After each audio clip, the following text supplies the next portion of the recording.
Shalom, Bapak Ibu, Saudara-saudari yang dikasihi oleh Tuhan. Kembali lagi kita mempelajari dari buku sekolah sahabat kita pada hari Rabu yang berjudul Bersaksi dengan Jaminan.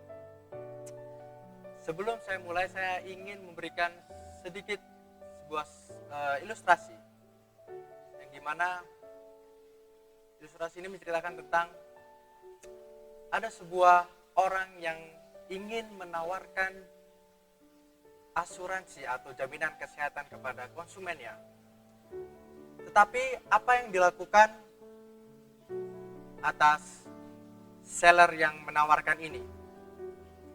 Di situ dia akan memberikan sebuah jaminan-jaminan yang sangat banyak yang cukup meyakinkan konsumennya agar konsumennya ingin mengambil asuransi yang ditawarkan. Begitu juga Bapak Ibu Saudara-saudari sekalian, ketika kita ingin bersaksi, kita harus memiliki jaminan yang kuat.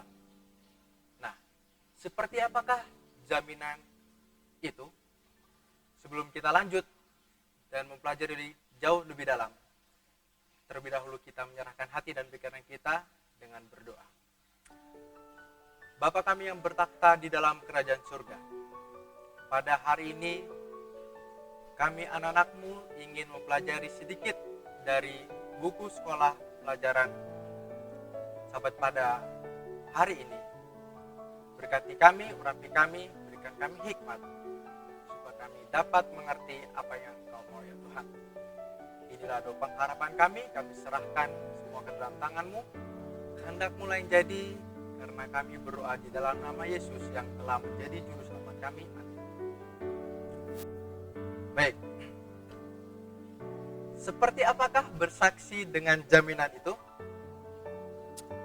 Sebelum kita bersaksi, kita harus memiliki dasar dan kita harus memiliki kepercayaan tersendiri terhadap Tuhan. Di dalam buku sekolah sahabat kita mengatakan bahwa jika kita tidak memiliki jaminan pribadi akan keselamatan di dalam Yesus, tidak mungkin untuk membagikannya kepada orang lain.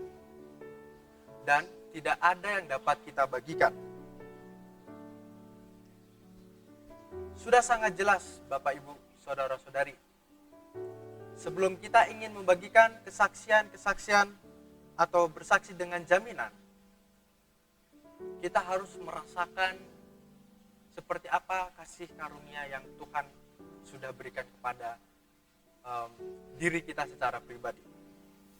Seperti seorang pengkhotbah tua yang bijak mengatakan bahwa ketika saya melihat diri saya sendiri, saya tidak melihat kemungkinan untuk diselamatkan.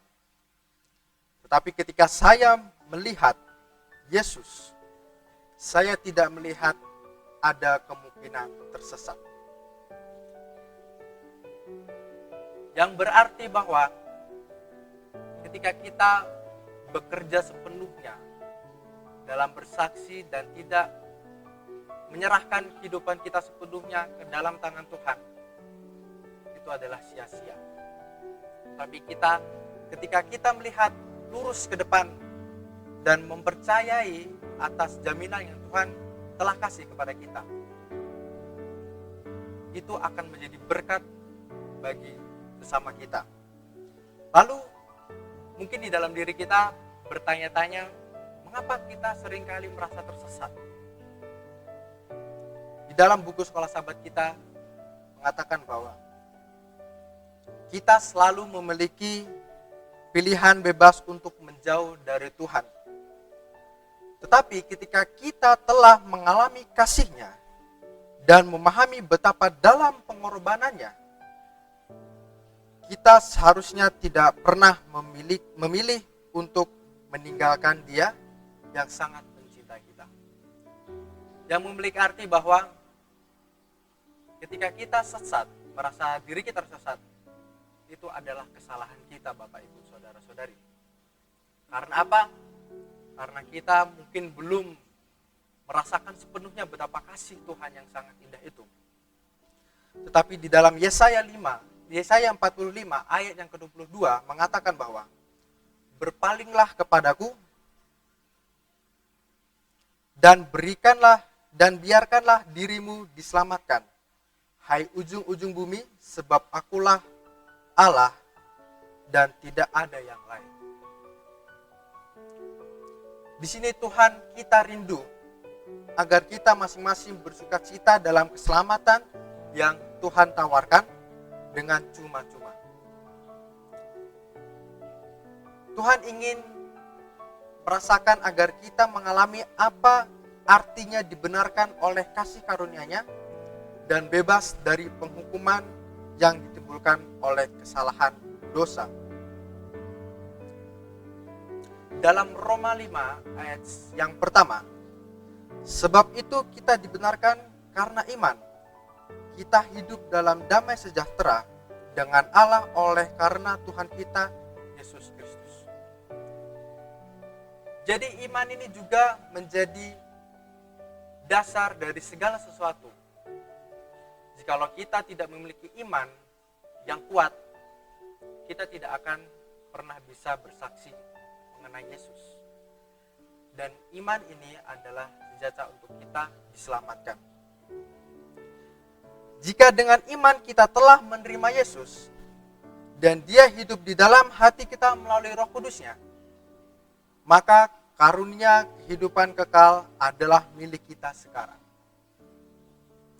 Ini bukan untuk mengatakan bahwa sekali kita telah mengalami kehilangan, tapi kita juga akan mendapatkan keselamatan yang kekal. Maka dari itu Bapak, Ibu, Saudara-saudari sekalian, sebelum kita jauh lebih bersaksi dengan jaminan, kita harus memahami terlebih dahulu betapa besar kasih karunia Tuhan yang sudah Tuhan berikan kepada kita yang berdosa ini dengan cara cuma-cuma. Dan ketika kita sudah merasakannya, percayalah Bapak, Ibu, Saudara-saudari, ketika kita bersaksi kepada saudara-saudari kita, khususnya yang seiman, berkat itu akan mengalir juga bagi pendengarnya. Sekian sekolah sahabat kita pada hari Rabu. Sekiranya ini dapat menguatkan iman kita sampai Tuhan Yesus datang yang kedua kali. Tuhan Yesus